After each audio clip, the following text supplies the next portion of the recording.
Yo everyone, and welcome back to my channel. So today I'm going to be doing a very late October favourites. My apologies, but as you guys know, end of October I was in Toronto in Canada, and I was there until the 5th or 6th of November, so obviously I couldn't film my October favourites. I asked you guys on Snapchat, should I do it or should I not? Most of you, I think only one person said no, the rest of you said yes, so that's what I'm going to be doing today. So again, this is the reason why I am filming it and loading it up so late in the month, but I did want to share the things that I've obviously been loving with you guys over the past month, or in the last month. Now I know that my haul video from Sephora would probably have gone live before this, so look out for the things in that video, in the November favourites, and we'll see how many things carry over. I hope I'm not confusing you guys with having so many blooming different hauls type videos. One thing that I've been really loving, and I think it was in my last month's favourite, I can't even remember, is the Kathleen Lights, the Makeup Geek Kathleen Lights highlighter palette. I love this so much. It's probably one of my favourite highlighting palettes, or highlighters in general, overall, out of all the highlighters that I've got. The pigmentation, the quality, how smooth it is, how it doesn't show up the pores on the skin, the fact that all three shades work beautifully with all skin tones. I love it so much. I took this to Canada with me and I wore it pretty much every single day. So I have really been continuously loving this. I have actually bought the brand new Makeup Geek Duochrome and new highlighters. I actually got them from my Moolbox order yesterday. I haven't used them yet, so do look out for my video which will be reviewing those. I really hope, I've not even opened them up yet. They're like sitting over there. I really hope that the quality is exactly the same as it is with these. I really hope so, because I bought 2 bundles, so altogether I bought 6 of them, and purely the main reason that I bought that many of such a new product is because of this. So if this is not the same as that, I'm going to be really disappointed. So fingers crossed. Can't remember if this was in my last favourites or not. It might have been. It's the Urban Decay All Nighter foundation, and when I did my review video, just want to mention, in that video I got the shade 7.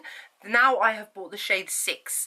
Now the thing is, I asked Urban Decay as well, I said, are the shades exactly the same as the Naked Skin foundations? And they told me yes. And because in the Naked Skin foundation I'm the shade 7, I obviously went and bought 7 in this.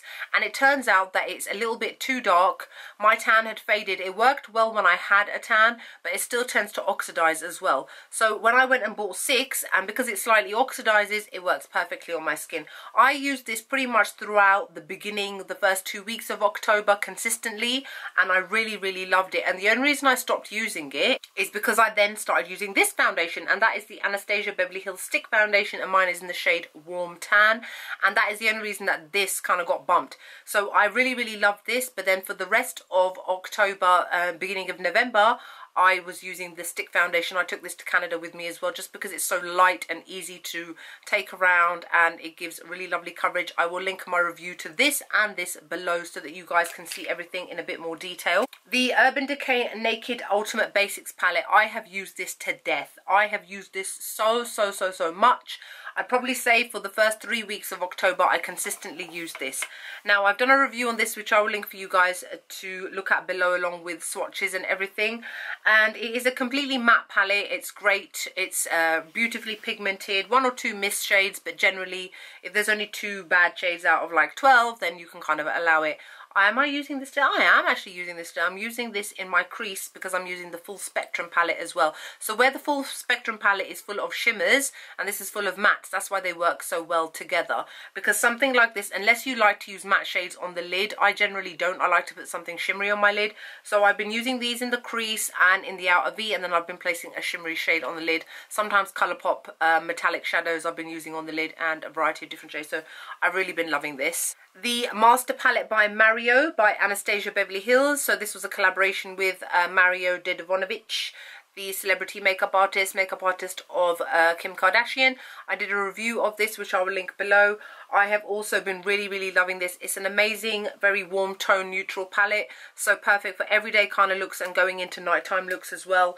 And it's not a scary palette with any kind of bright shades, so it's generally a very safe kind of palette that everybody would happily have as part of their collection. The Huda Beauty palette, the Contentious Huda Beauty Rose Gold palette. So many people have not liked this and I am the complete opposite. Now, I didn't give it a 10 out of 10 when I reviewed it. I will link the review below. I even did a makeup tutorial to show you guys how it applied, and that makeup tutorial, by the way guys, it was the first time I was using that palette and you guys could see I had literally zero issues with it. So, and I've mentioned this before on Snapchat, sometimes when you see reviews that people do, pay attention to their makeup that they're wearing. If they're giving a bad review, look at their eyeshadow and go, but do you even know how to wear eyeshadow? Because sometimes it is a matter of being able to apply it yourself. Now, people struggled with this a lot. I did not struggle with it, and to this day I have not struggled with it at all. I took this to Canada with me. I took it on holiday with me knowing I would have no issues, and I was able to come up with some of the most beautiful looks. Follow me on Instagram and you can see all the makeup looks I did when I was in Canada, and especially when I used this. I have absolutely been loving this palette. No, it's not the best palette that Huda could have come out from, especially because of the price tag, which is over £50, but overall, I think the palette is really, really good, and I've really been enjoying using it throughout October since I got it, and well into November as well. So this is the Stila Stay All Day Sparkle All Night lip set. Basically, it has 1, 2, 3, 4, 5 Stay All Day liquid lipsticks and then a Glitterati lip top coat. Now, I will be honest, the makeup addict in me bought this solely for that glitter top coat. Let me tell you about this top coat, guys. Just to get this, it is worth getting all of these. This glitter top coat is excellent.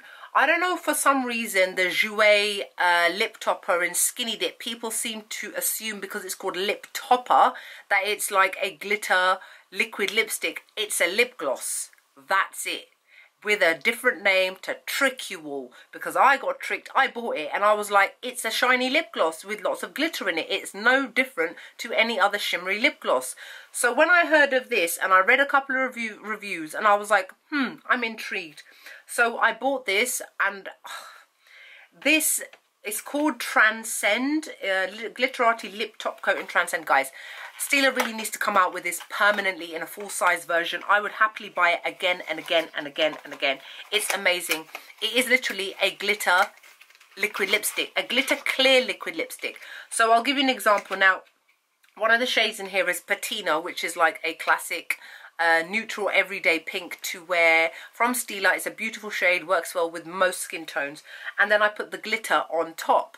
It's clear, it feels really cold and wet when you apply it, and it's not thick like a liquid lipstick, it's very thin, and then you apply it and it literally is a wash of glitter over your lips, and then it dries down matte and it doesn't come off, as a lip topper is supposed to do, in my opinion. I think it's so good. I love it so much, and I am not using it so much because when it runs out I don't know what I'm going to do. So this is how it looks. Look at that. Even on my hands right now, it feels ice cold because it is literally a liquid, a very cold liquid with like multi-dimensional silvery pinkish sort of sparkles in it. It's amazing. And the rest of the shades in here, let's see. Baki, I already had that. It's from a previous collection. Patina had that, and Bacca. Rubino and Fresco, I have not used those ones yet. I think that they are quite nude ones, and we all know how I feel about nude liquid lipsticks. They normally flake, show up all the imperfections on your lips, and just look generally horrific. Two Colourpop lipsticks that I've really been loving. This is the shade called Mama from their full collection, and this is a Colourpop Ultra Satin Lip in the shade Barracuda. I've been loving both of them.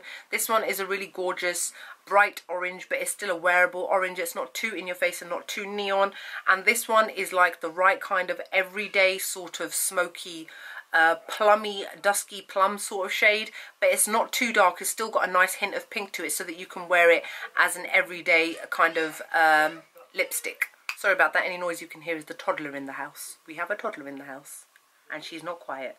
I know that I don't normally show eyelashes. I don't know why the reason is for that, but I'm showing them now. A new brand that I've been trying recently is called LA Page Trends. They're based in the UK and they have some really gorgeous lashes. These ones are called Rosy. Sorry, they've kind of fallen all over the place, but you kind of get the gist. These ones are called Rosy. These ones are called Amethyst. They really remind me of some Huda Beauty lashes. And then these ones, which are called Peridot. Took these to Canada with me. Really good quality, very affordable, and I've generally been loving them. I'm definitely going to get some more of their eyelashes, and I love the fact that obviously they're based in the UK, so it's easy for me to get my hands on.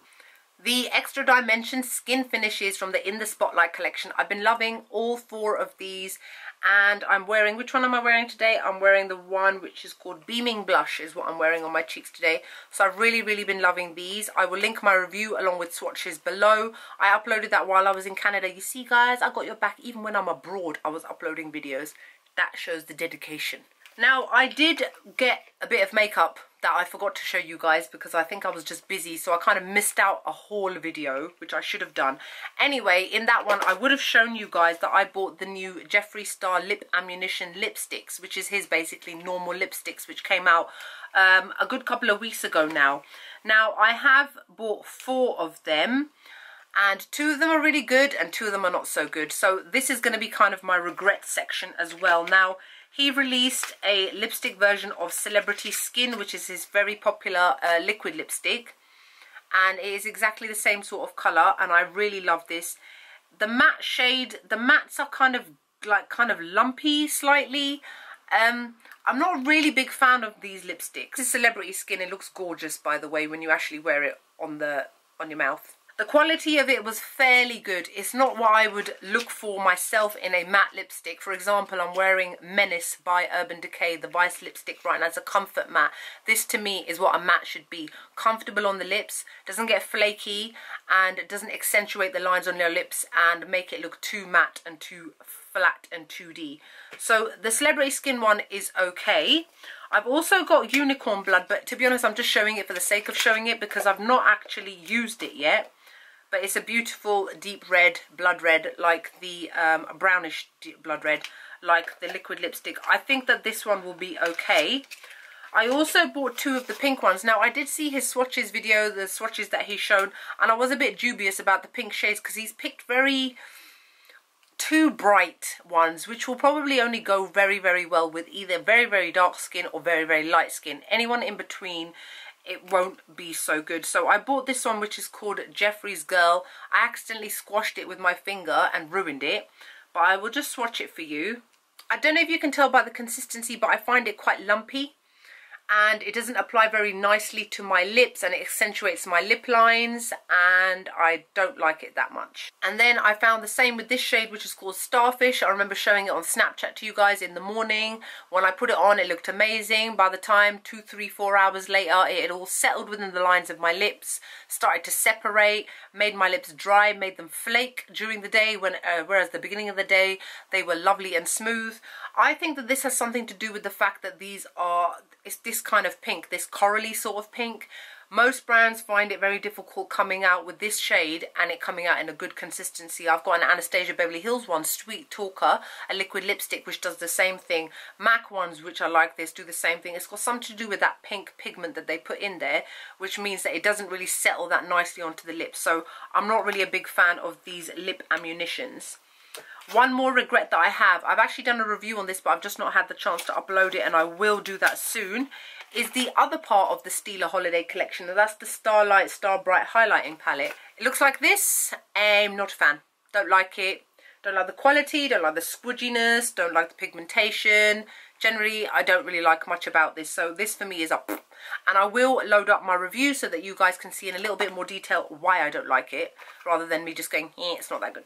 So that's it for my October favourites. I hope you guys enjoy. Like, comment, subscribe. It won't be that long before the November one's up. Thank you very much for bearing with me. If you've got any comments or questions or anything like that, let me know below. Other than that, I hope you guys are great and have a fabulous November. Bye.